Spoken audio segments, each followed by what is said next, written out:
Connect the dots for anybody who has ears to hear. Some people are going to want to dispute this, but we're not going to argue with anyone. This is what's going on. There is no Q, there is no anonymous that has any information about this government or anything else that's going on. They have been leading you down a path of lies, all to hide the truth. And here's what's really going on. FEMA has more power than the President of the United States or the Congress.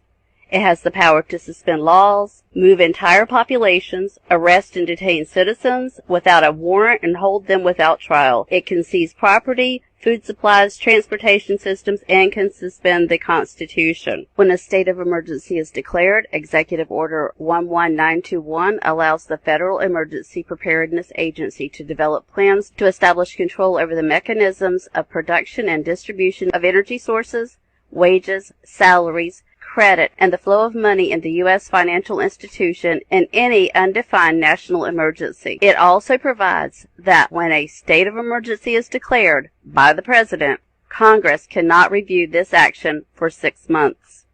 Now, with the understanding that after Trump signed the National Emergency Declaration, FEMA took over. Now, this is March 13th, 2020. Listen to what he's going to say now. This is right after he signed the National Emergency into effect. It is only the beginning of what we're really doing, and now we're in a different phase. This is only the beginning of what we're really doing, because what they're really doing is putting everything in place to start the New World Order. Now we're in a different phase. The different phase that he's speaking of is that he is no longer president, and he has given full power over to FEMA when he signed the National Emergency Declaration. We had some very old and obsolete rules. Those old and obsolete rules are also known as the Constitution of the United States. That we had to live with. It worked under certain circumstances, but not under mass circumstances. Under mass circumstances is being under FEMA rule. They were there for a long time. They were in place for a long time, and we're breaking them down now. They're definitely breaking them down because the Constitution is suspended. And they're very usable for certain instances, but not for this. Because they can't go forward with their plan with the Constitution, our constitutional rights, still intact. To unleash the full power of the federal government in this effort today, I am officially declaring a national emergency. So he is officially telling us in a coded message that we are now under the rule of FEMA, no longer having a president. Fast forward to March 19th, 2020, in the FEMA National Response Coordination Center. Well, Mr. President, Vice President, thank you for being here. Really appreciate your visit to FEMA. I think your visit really, as you indicated last week, by signing the national emergency, has really empowered FEMA. And he just made the declaration that FEMA is empowered, has really empowered FEMA. Fast forward to April 10th, 2020, in plain words, it's been my great honor to have been their president. Past tense. The American people have been so disciplined. It's been my honor to be their president. I've said it before. I'll say it again. I'll say it always. It's been my great honor to have been their president, and it's been my great honor to have been their president. I have a big decision coming up, and I only hope to God that it's the right decision. But it'll be based on the input from a lot of very talented people, very smart people, and people that love our country. Thank you all very much. Thank you. He actually will not be making any more decisions. This group of people that he says will be helping him make decisions are the ones that are making decisions now, because it is FEMA that is making the decisions. And as you can hear in this live briefing, Trump obviously does not know what's going on, because he said, you should have let us know, when Mike Pompeo said, we're in a live exercise. Pompeo says this is a live exercise. And what you'll hear in the background is Donald Trump say, you should have let us know. This is not about retribution. This matters going forward. We're in a live exercise here to get this right.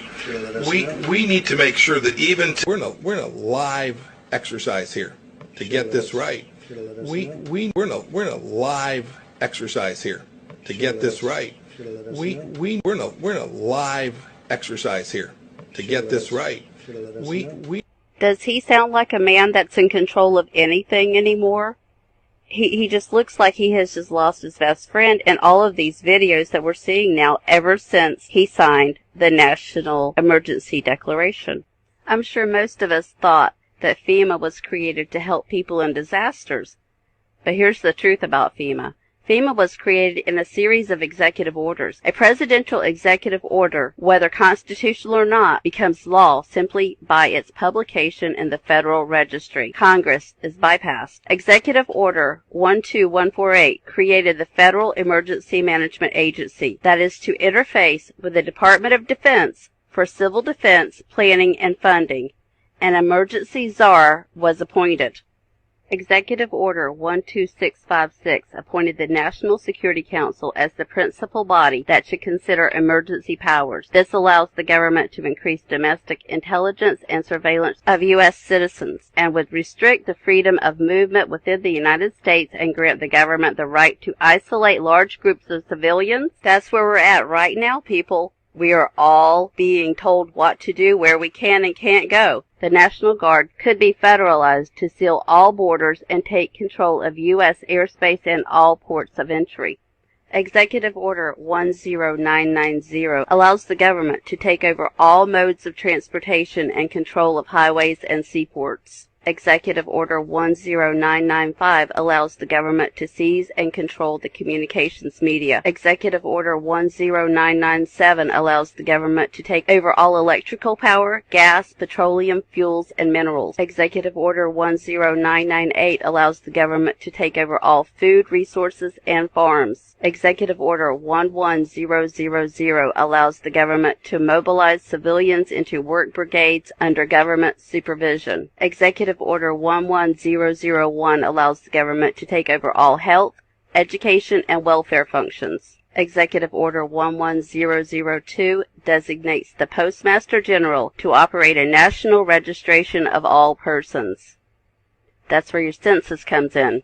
Executive Order 11003 allows the government to take over all airports and aircraft, including commercial aircraft. Executive Order 11004 allows the Housing and Finance Authority to relocate communities, build new housing with public funds, designate areas to be abandoned, and establish new locations for populations. Executive Order 11005 allows the government to take over railroads, inland waterways, and public storage facilities. Executive Order 11051 specifies the responsibility of the Office of Emergency Planning and gives authorization to put all executive orders into effect in times of increased international tensions and economic or financial crisis.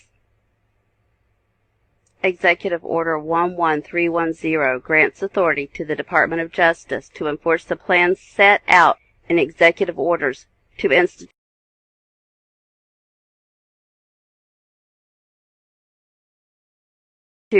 industrial support, to establish judicial and legislative liaison, to control all aliens, to operate penal and correctional institutions. And Executive Order 11049 assigns emergency preparedness function to federal